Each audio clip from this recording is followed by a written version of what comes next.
Welcome into the Coach Jake Ganus Show, sponsored today by The Gathering Place. I'm your host, David Simpson.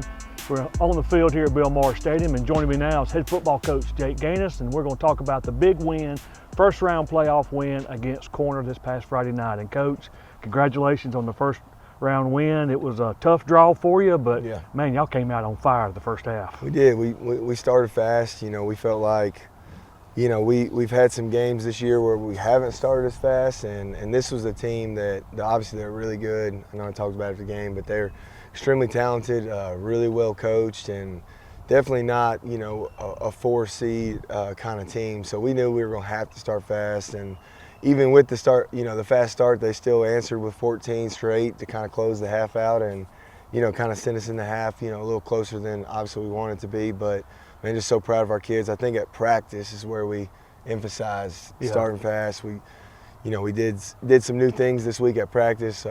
We did an overtime period, some good on good, getting after it live, situation stuff to kind of get them going a little bit and kind of emphasize that, and it showed. So really, really proud, happy for the kids. Well, I know 21-0. You had 21-0 lead at the end of the first. They cut it halftime 28-14.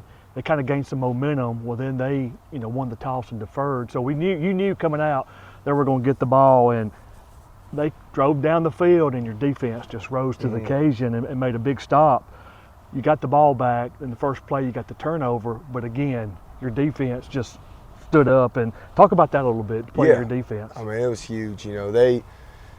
It was a very strange game as a defensive guy. I mean, our defense played their brains out. The effort was there, the attitude was there. They did everything we asked, but we missed a lot of tackles. We missed a lot of sacks. I mean, some big time plays that are, if it's 3rd and 7, it should be 4th and 17, or if it was 2nd and medium to long where they did throw it. I mean, we missed a lot of plays, and so a lot of that stuff was on us, but we played probably the best running back we'll see. He was good. Maybe, I hate to say because I don't know who we're going to see, but he was one of the best I had seen personally. And then, they had their 2 linebackers who played offense in the kind of tight end H-back role, and they did some really good stuff. Like I said, they're well coached, but our defense coming out of half just to bite down, get the 2 stops, both turnover on downs back to back after the interception, man, that was just, to me, that kind of changed the entire game. Yeah, I was going to talk about that. Going into the fourth quarter, it was kind of touch and go. I mean, you had a good lead, but Jagger's interception just electrified this crowd and just kind of just almost turned out the lights. It was over after that. Talk about Jagger's play a little bit. Yeah, I mean, Jagger played lights out. He had him, T.O., Barack, our linebackers, D-line as well. They all together collectively had a bunch of missed tackles. I won't point at one kid. I felt like Spencer, the running back, even their quarterback, got away from us a lot. And so, besides the few missed tackles, they played lights out. But the interception was the kind of nail in the coffin, I think. Those kids would have kept playing till midnight if they would have let them. Our kids as well, which is why I think it was such a good game. But no, overall, just really proud of the defensive effort. Offensively, another great night. I mean, Jake Lowry was 25 of 28, 363 yards, 4 touchdowns. Overall, your offense combined 572 yards total offense. Talk about your offense a little bit. Yeah, they've been peaking. We've used the true punt team, I think, 2 times in the last 5 games, and so we've been trending that direction. We tend to do that every year. That's kind of how we're structured in our program, is for our offense to peak late. We try to figure out who we want to be in our identity early, and then you got to develop the run game. And I think, Friday night we were able to run and throw, and Jake was super efficient, 3 incompletions. That was his career high, 363. And then I think receiver-wise, we had 4 guys with 5 catches or more, which is phenomenal. I mean, we typically don't get to spread it around like that, but it's really fun when you get to reward everybody, because everybody blocks their tails off. Our receivers, if you'll watch them, we had no holdings in the receiver room Friday night. We had one, a hair questionable on Max down here in the red zone. Went and watched it back, and they might have got the wrong number or something, but besides that, our receivers, man, they play a phenomenal effort, and so I like rewarding them with the ball. Yeah. So your off week, you had an off week obviously before the game. What did you do different? Did you rest them a little bit more, or how did you handle the off week preparing for this past game? Yeah, well, we definitely rested more obviously than any week we've had this year. I would say at practice we did not work a single thing for corner, which I think was important because as a coach you can say, hey, we're not, we want to give them the amount of time that we give everyone else. Then you do have that extra time, but I felt like if you do too much too early, the kids start to think like, oh, well, we're practicing 9 days on these guys, or we're really like, our coaches are worried about it. And so we kept it about us. We did a lot of good on good, which means like starters for starters. And, the worry with that is like injuries and whatnot. But, when you practice the right way, which I think we do, you tend to kind of get out of practice pretty healthy. So, man, we got a lot better over the bye week, which I think showed on Friday night. It did. I mean, you came out fast. It was a great win for you. I know you don't like talking about your some of the stuff you do that for you, your 40th win. Yeah. But your senior class have been a part of 40 wins. Yeah. And first time I went back and looked at the history stuff, that's never happened at Moody before. So congratulations to you and your coaching staff and the players who bought into it to have 40, averaging 10 wins for the last 4 years. And we got to get 41 this coming Friday night. But that's right. We're going to take a quick break. When we come back, we're going to talk to Josiah Dozier and Jagger Ludolf. Today's sponsor is The Gathering Place. You're watching the Coach Jake Ganus Show on the 411 Network.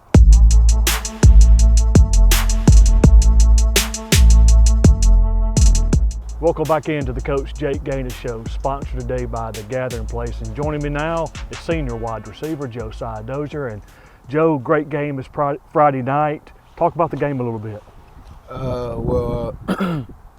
The game itself was just amazing. First round playoffs, exciting game. Great opponent. We came out, executed well. But just prior to that, just practice was going amazing all week. Started from Monday. We did something we never usually do. We had a special teams meeting at 6:15. Everybody was there early. So we started off the week right. So that really set a foundation for the week and a standard for the week. And the game that night is just amazing. Just being out there with my brothers, like I always say, has been able to play for them and just the game of football. I love it. Well, you had 5 catches, almost 100 yards, 2 TDs. Was corner? What were they do anything different than you've seen from any other team? Yeah.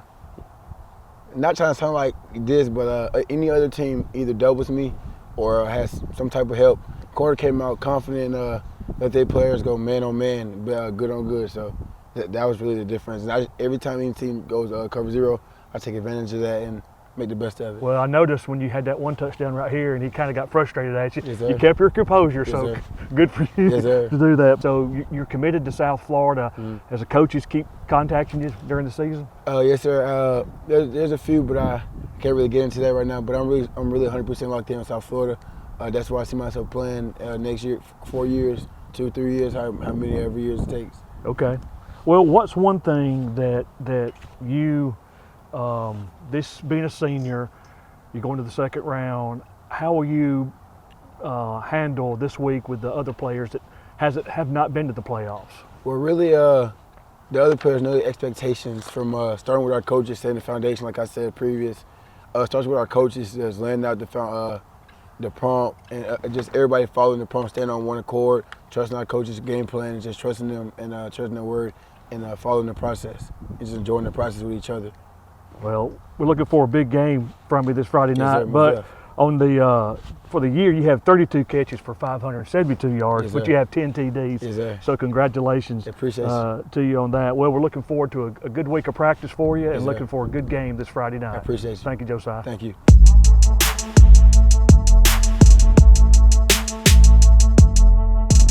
Welcome back into the Coach Jake Ganus Show, sponsored today by The Gathering Place. Joining me now is senior linebacker Jagger Ludolf. And Jagger, big win. Congratulations on that first round win. Thank you. I don't know if you know this, but your senior class has been a part of 40 victories.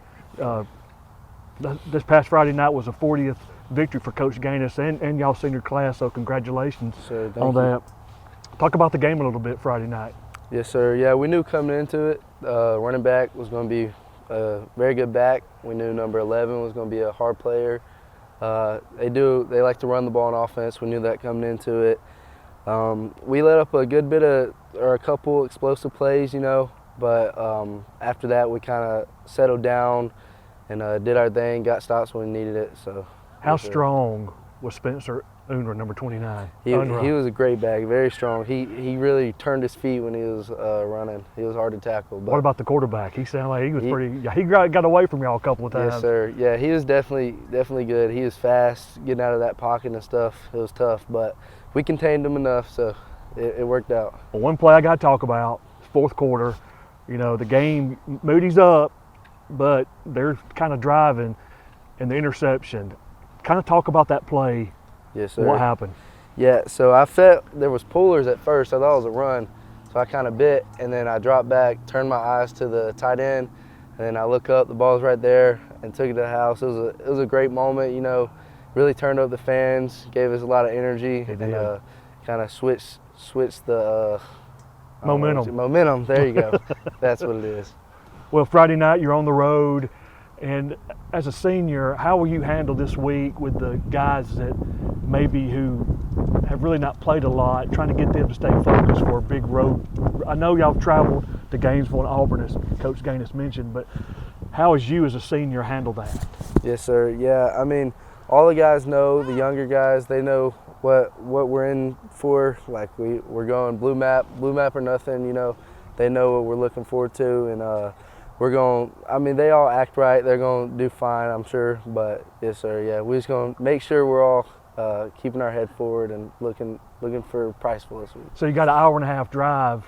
I believe you're probably going to be in the school buses. I don't know if we have charter buses or not. But yes, sir. If you're in the school bus, that's a kind of a long ride. So yes, what do y'all do for prep? You just put on headsets and tune out everything and yes, relax? Sir. Yeah, headphones, just lay on the bus, take a nap if you need one, and then once we get there, get our food, we're going to just play it like it's a normal game day, like it's a home game. Well, I want to talk about your stats.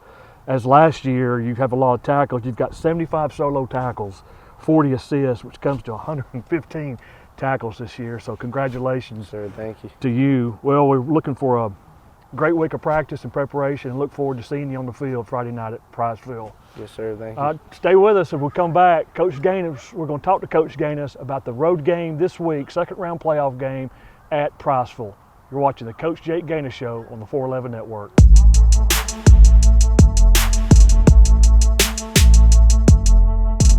Welcome back into the Coach Jake Ganus Show, sponsored today by The Gathering Place. Well, Coach, you're on the road this week against the Priceville Bulldogs. They were third in Region 7. They have an overall 8-3 record, but what stood out, they were down 14 points with 20 seconds to go and came back and pulled the upset. Yeah. Talk about Priceville a little bit. Yeah, they had a phenomenal comeback win. It was one of those that statistically doesn't happen very often. They get a turnover late. They were able to drive it down, score, get the onside kick, score, get a 2-point conversion to send it into OT, and then Guntersville missed a field goal. Priceville was able to hit their field goal, and they walked it off. So, I mean, just, if you look at their program, I really don't know much about them. I know where it's at. It's right next to Decatur. I was actually just there yesterday for a softball tournament, so I spent the entire day in Priceville. But they were 2-8 last year and have flipped it completely in 1 year. So that Coach Parker has done a phenomenal job, and those kids play really, really hard. And for them to get that comeback win, just, I know what that's like in terms of, I was part of one at Thompson against Auburn in the state championship in 2020. That was the miracle win. And that's kind of what, I mean, statistically, for them to kind of hit all those things they needed to win that thing, that's kind of what it was. So I know those kids are going to be riding a high and feeling really good. And so we got to have a great week of prep and practice and see if we can go up there and make something happen. It looks like offensively, I watched some film this morning of them. It looks like they have a good quarterback who's very mobile, a lot of shifting again, kind of like corner does. Have you watched a lot of film on them yet? Yeah. So the quarterback is, they got some good players. He's definitely their best player. He plays free safety as well. Does, yeah. So he's on the field every snap. They are a split 4, cover 3. Don't get beat deep kind of defense. Keep everything in front, tackle the run. And then on offense, they do a lot of different things. They'll run triple option out of the gun. They'll spread it out, throw it around a little bit, and then at the end of the day, when they need a play, 6 is their quarterback. They're letting 6 run. 6 is getting the ball, and he's either going to throw it or run it. So their whole team kind of goes around him. He's a really talented player, and so, you know, obviously defensively, we're going to be keyed in on what he's doing. Well, I know we've got to travel this week, and I know this is a challenge for you and your coaching staff. What will you do on Friday? How are you going to handle that to get everybody, make sure they don't get over-rested for the game Friday night? Well, you know, we traveled to Gainesville. We traveled to Auburn, and so this for us will be more like the Auburn travel day. We'll be up here in the field house. We'll have, you know, they get to sleep in just a little bit, and we'll be up here, watch some film, have some meetings. We'll get on the bus. We'll bus up to Decatur. We'll do a walkthrough up there, and we'll eat at a restaurant in town, kind of hang out for a little bit, just kind of relax. And then when we bus from the restaurant to Priceville, it's normal away game, and it's like we're going down the road. So we'll get to Priceville around 4:15, walk the field 4:45, and it's go time. All right, Coach. Well, we're hoping for a great week of practice, and we're looking forward to Friday night. I believe the stadium is off campus. It's at the elementary school. Okay. It's at the elementary school. Elementary school. So, Blue Devil fans, we need a big crowd. Make that hour-and-a-half drive up 65 to Decatur, Priceville area, and let's cheer on these Blue Devils. We need a big crowd this Friday night. And just remember, you have to watch the broadcast, 411 Network, through the NFHS website. So we appreciate everybody that bought a subscription this past week, and look forward to seeing a big crowd this Friday night at Priceville. Go Blue Devils.